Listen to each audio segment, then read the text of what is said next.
Hello and welcome to lesson 3.3, changes to m and b. And of course, when I say changes to m and b, I'm talking about when the equation's in the form y equals mx plus b, the slope-intercept form, where m represents the slope and b represents the y-intercept. Let's begin our observations by looking at these 5 equations here to the right.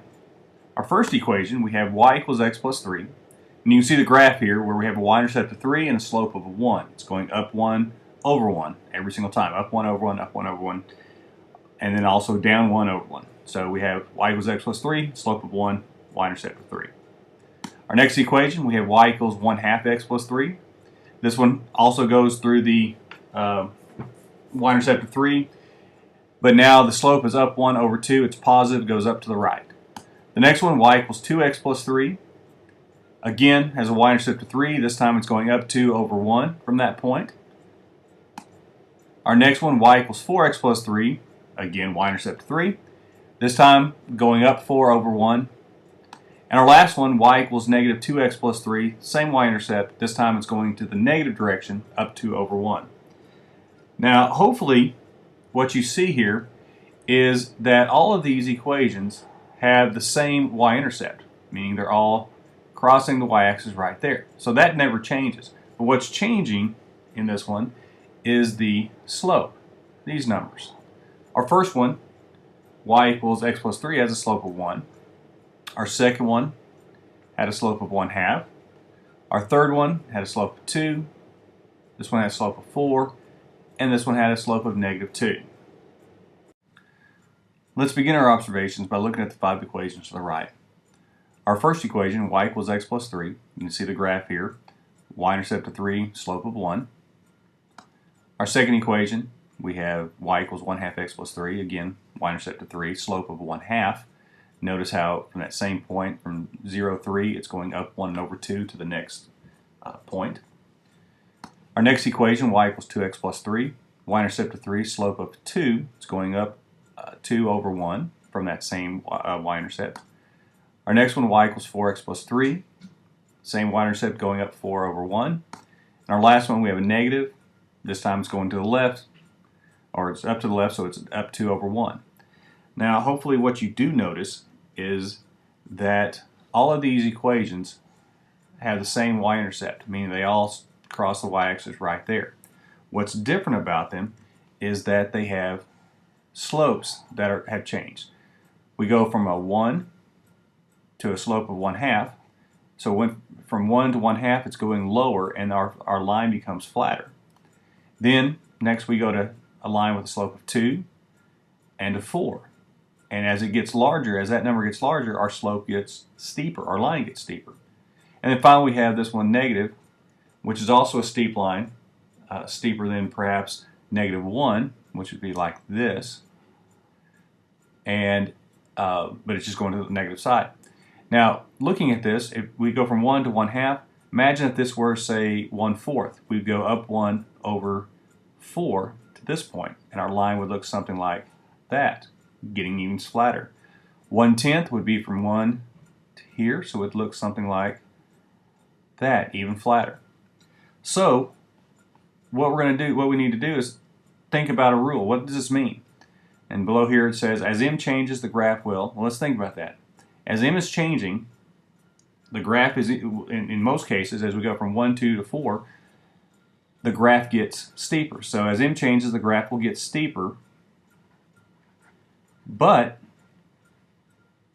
when it goes from 1 to 1/2 to 1/4 to 1/10, it gets flatter. So as m changes, the graph will get steeper or flatter. But what you do notice is that the y-intercept doesn't necessarily change. Okay, what changes is the slope. When the slope changes, the line becomes steeper or flatter. Next, we can take a look at what happens when we make changes to b. Notice our 4 equations to the right. All of them have a slope of negative 2x, but what's changed is the y-intercept. So let's graph these. The first one, y equals 2x plus 1. We have a y-intercept of 1, and it's going up to the left, up 2 over 1. Our second one, same slope, this time has a y-intercept of 5, so it's actually moved up some. Our next one, the purple one, we have y equals negative 2x plus 8. Again, same slope, and it has just shifted up even higher to where it has a y-intercept of 8. Our last one, y equals negative 2x minus 6. This time it shifted down from our original one. Now it has a y-intercept of negative 6. Now when we look at these lines, again, notice all of them have the same slope. Notice what these lines look like. Will these lines ever intersect with each other? Hopefully you realize that the answer to that is no. These are all parallel lines. So what you should get from this is that if you see equations with slopes that are exactly the same, well, they're going to produce parallel lines. So parallel lines means equal slopes. Slopes are exactly the same. But since we are talking about the changes to b, or the y-intercept, we can take a look at these here. They go from 1 to 5 to 8 to 6, or 1 to 5 to 8, and then down to negative 6. Nothing happens to the line other than basically you're just taking the line and shifting it up, taking that line, shifting up here, this line shifting up there, or this line shifting it down here. So we can summarize that by saying as b changes, the graph will shift up or down. Finally, what video would be complete without having a real-world application about hot air balloons? This one reads, 2 hot air balloons are both spotted 500 feet in the air at the same time. The red one is descending at 50 feet per minute, and the blue one is descending at 25 feet per minute. We can start by writing an equation for each one. Our red one, well, it starts at 500 feet, and it's going down, descending at 50 feet per minute, so 50 feet every minute, and that's going to total its altitude. And if we look at our graph here, we can go ahead and label this. This is going to be minutes, and this will be feet, x and y. Now we can take a look at the second balloon, the blue balloon. It's also starting at 500 feet, but it's descending at 25 feet per minute to give us our total altitude. So let's take a look at what these graphs would look like. Our red one starts at 500 feet. It's going down 100 feet every 2 minutes, which is 50 feet every minute, and it's eventually going to land after 10 minutes. Our blue one starts at 500 feet, and it's traveling at, in this case, 50 feet every 2 minutes, which is 25 feet every minute, and it will land in 20 minutes. What does all that mean? Well, let's look closer. In this situation, our red equation, our red balloon was 500 feet minus 50 feet per minute equals y. The slope in this case was negative 50. Our balloon was traveling 50 feet down every minute.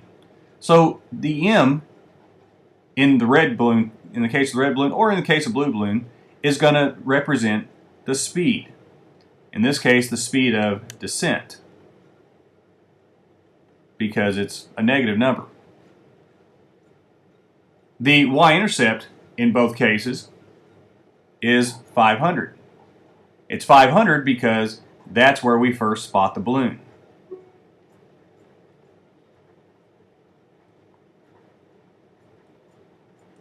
Now we've also talked about the x-intercept.